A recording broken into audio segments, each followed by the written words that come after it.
যশোরের শার্শা উপজেলায় বাড়ছে সরিষার চাষ। উপজেলা জুড়ে উন্নত জাতের সরিষা ১৪, বাড়ি ১৭, বাড়ি ১৮, বিনা সরিষা ৯, পাঞ্জাব জটা ও বুলেট সরিষা চাষ হয়েছে। বেড়ে ওঠা গাছ আর ফুল দেখে অধিক ফলনের আশা করছেন কৃষকরা।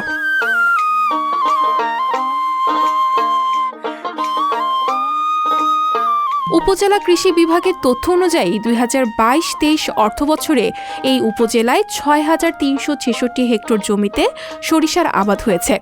২০২৩-২৪ অর্থবছরে তা বেড়ে হয়েছে ৭,১৫৬ হেক্টর।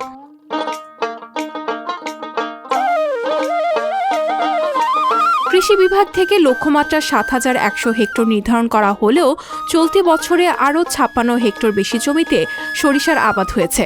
এর মধ্যে বাড়ি সরিষা ১৪, বাড়ি ১৭, বাড়ি ১৮, বিনা সরিষা ৯, পাঞ্জাব জটা ও বুলেট সরিষা রয়েছে।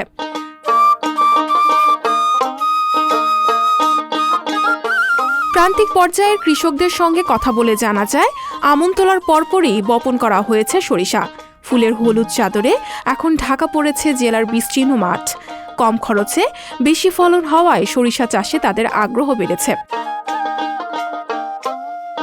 আমাদের শার্শা উপজেলাতে বিগত ২ বছর থেকে এবার সরিষার ফলন অনেক বেশি। কারণ সরিষা চাষ করতে বেশি একটা খরচ হয় না, ৪,৫০০ থেকে ৫,০০০ টাকা এক বিঘায় খরচ হয়, কিন্তু সেখানে সরিষা উৎপাদন হয় সর্বনিম্ন ২১ থেকে ২২ মণ এবং ৩,০০০ টাকা করে মণ বিক্রি করা যায়। সরিষায় রোগ ব্যাধি বা পোকামাকড়ের সংখ্যা কম।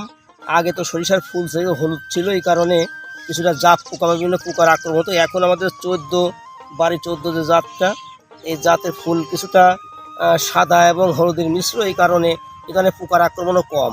তাতে কৃষক চাষ করে অনেক লাভবান হয় এবং আমাদের দেশের যে তেলের ঘাটতি আছে সেই ঘাটতিও আমার অনেক অংশে পূরণ হচ্ছে।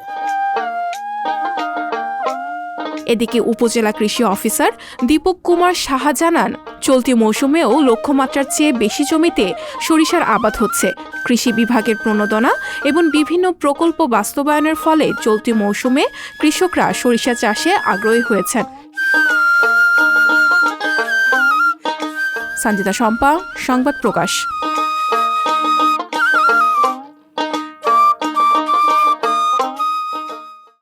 সংবাদ, ফিচার ও অনুষ্ঠানের জন্য ভিজিট করুন সংবাদ প্রকাশের ওয়েবসাইট এবং যুক্ত থাকুন ফেসবুক পেজ ও ইউটিউব চ্যানেলের সঙ্গে।